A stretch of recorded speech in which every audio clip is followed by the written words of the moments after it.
সুপ্রিয় শিক্ষার্থীরা, আজকে আমরা যে ক্লাসটা নেব সেটা হলো নবম দশম শ্রেণীর বিস্তৃতি অধ্যায় উচ্চতর গণিত 10.1 খুবই গুরুত্বপূর্ণ। যারা 9 হতে ক্লাস 10 উঠছে এবং 27-28 পরীক্ষার্থী আছে, বিস্তৃতি চ্যাপ্টার হতে কোশ্চেন আসে, খুবই গুরুত্বপূর্ণ। এবং যে অঙ্কটা করবো সেটা হলো প্রশ্ন নাম্বার কত 3, খুবই গুরুত্বপূর্ণ, এটা ম্যাক্সিমাম অঙ্কেই থাকে। দেখো, 1 প্লাস এক্স স্কোয়ার তার পাওয়ার 8 এর বিস্তৃতির প্রথম 4টি পদ নির্ণয় করতে হবে। তাহলে এই বিস্তৃতির প্রথম 4টি পদ নির্ণয় করতে হবে, উক্ত ফলাফল ব্যবহার করে এই মানটা বের করতে হবে। তাহলে এটার বিস্তৃতি করতে হবে 4 পদ পর্যন্ত, তারপরে কি করতে হবে, এই বিস্তৃতির ফলাফল থেকে এটার মান আমাদের বের করতে হবে।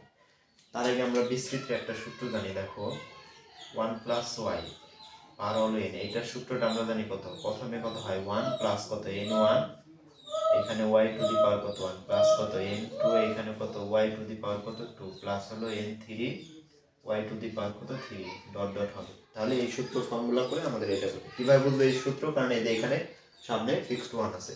তাহলে দেখো আমরা সমাধান করার চেষ্টা করি। তাহলে 1 প্লাস কত x স্কয়ার, তারপর এটা আমরা ডাইরেক্ট সূত্র লিখে দেব। তাহলে প্রথমে কত হবে 1, n1 মানে কি, এখানে কত আছে, এটা এনসিআর এর সূত্র হয় n কম্বিনেশন r, এই সূত্র যা, আর আমি যে এইভাবে লিখছি এটাও একই সূত্র। তাহলে 8 কত হবে 8, আর নিচে হবে কত 1, n বলতে এখানে কত, তার সাথে এখন হলো কি হবে y এর পাওয়ার মানে x এর, এই যে x স্কয়ার পাওয়ার 1, এটা দিতে হলো, তারপর হবে 8 2। তাহলে এখন কি হবে, এখানে 2 দেখে এখন ওই যে দ্বিতীয় যে মান আছে y এর মান মানে x স্কয়ার, এটার পাওয়ার এখন কত হবে 2 হবে, আবার কত হবে 8 3। তাহলে এখন কি হবে x স্কয়ার, তার পাওয়ার হবে কত 3। তাহলে 1 2 3 4 পদ পর্যন্ত হয়ে গেছে। আমাদের 4 পদ পর্যন্ত বের করতে বলছিলাম, আমরা আর করব না।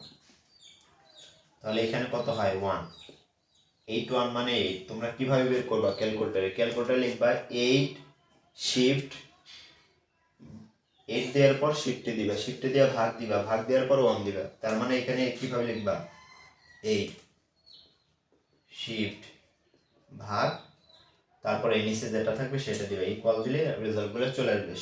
8 শিফট ভাগ 1, পরেরটাই কি হবে 8 শিফট ভাগ কত 2, ডাইরেক্ট মান আসবে এখানে x স্কয়ার। একটু রে যদি করো এখানে মান আসবে কত আমাদের 28, ঠিক আছে। তাহলে 20 কত 8, তার সাথে x টু দি পাওয়ার কত 4, আর 8 3 রে করলে হয় আসে 56, তার সাথে x টু দি পাওয়ার এখানে কত 6 প্লাস ডট ডট। এখন এখানে যদি কোনো সংখ্যা থাকতো ওই সংখ্যার সাথে 56 আবার গুণ হইতেই হবে, তাহলে সেই সূত্র অনুযায়ী করলাম। এখন এটার বিস্তৃতি হয়ে গেছে আমাদের, এখন ওরা বের করতে বলছে এটার মান ব্যবহার করে আমাদের এটার মান বের করতে হবে।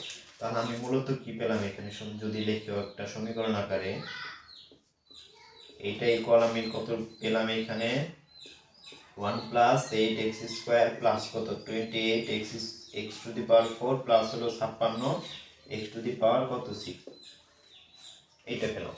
এটার যদি আমি এক সমীকরণ দিয়ে রাখি, এখন আমাদের বলছে এইটা এই বিস্তৃতির থেকে এই বিস্তৃতির ফলাফল ব্যবহার করে 1.01 এর এই মানটা আমাদের কি করতে হবে, বের করতে হবে। দেখো এইটার ভিতরে আছে কত 1 প্লাস x স্কয়ার, তারপর এটা, আর এখানে আছে কত 1.01, তারপর কত 8, তার মানে এইটার পাওয়ার 8 এইটার পাওয়ার 8, সেহেতু আমরা এই যে এই দুইটা ইকুয়াল দিয়ে এখান থেকে মানটা বের করব। তাহলে এখানে কি লিখবে, এখানে লিখবে এখানে এটার ভিতরে যে অংশটা আছে তার পাওয়ার 8, মানে যার পাওয়ার 8 তার ভিতরে অংশ 1 প্লাস কত x স্কয়ার, এইটার সমান ওইটার ভিতরে অংশ কত পাওয়ার 8 1.01, এইভাবে মানটা বের করে নিতে হবে। এখানে x স্কয়ার যদি রাখি তাহলে 1.01 মাইনাস হলো 1, তাহলে x স্কয়ার বিয়োগ করলে কত আসছে 0.01, বা এটা যদি আমরা বর্গমূল করি আমরা পজিটিভ মান নিয়ে লিখবো, তার মানে 0.1, x এর মান কত আসলো 0.1, এই মানটা এখন একে বসাই দিলে আমাদের যে মান আসবে সেটা রেজাল্ট চলে আসবে। তারপরে কি লিখবা, লিখবা 1 নং সমীকরণে x ইকুয়াল 0.1 বসিয়ে, খুবই গুরুত্বপূর্ণ এটা আমাদের, আমরা যে 10.2 করবো 10.2 সেম প্যাটার্ন একটা অঙ্ক আছে, এটা বুঝলে এটা তোমরা ইজিলি পারো।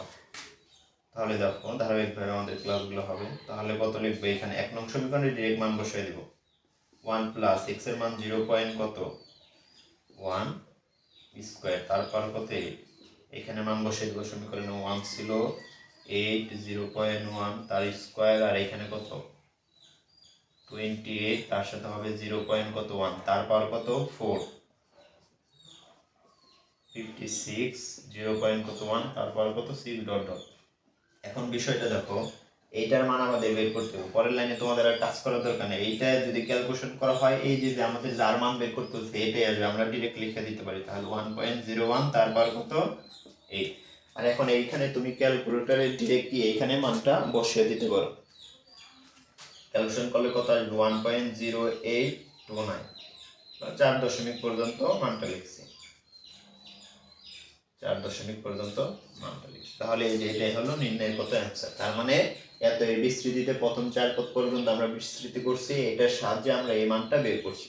তাহলে এই বিস্তৃতিটা কিভাবে করব, আমরা কি 10.1 সূত্র যেটা সেটা 1 + y তার পাওয়ার কত n, এই সূত্র দিয়ে আমরা করব। এই সূত্র দিয়ে মানটা করার পর তারপরে দেখো এইটাই থেকে এইটার মান আমাদের বের করতে হবে। তাহলে এখানে 1 + x² আছে, আর এখানে এটার যে পাওয়ার আছে, মানে যে সংখ্যাটার পাওয়ার আছে, আর এইখানে যে সংখ্যাটার পাওয়ার 8 আছে, এই দুইটা ইকুয়াল থেকে এখানে আমরা কত আনছি, x এর মান আনছি। x এর মানটা এখন কি করব, এক নঙ্গে বসাই দিব। বসিয়ে দিয়ে যে মান আসছে, তুমি যদি বলে 4.4 পরে নিবা, আর যদি 3 দশমিক বলে তার দশমিকের পর 3 ঘর পর্যন্ত এইভাবে মানটা বের করলে হয়ে যাবে।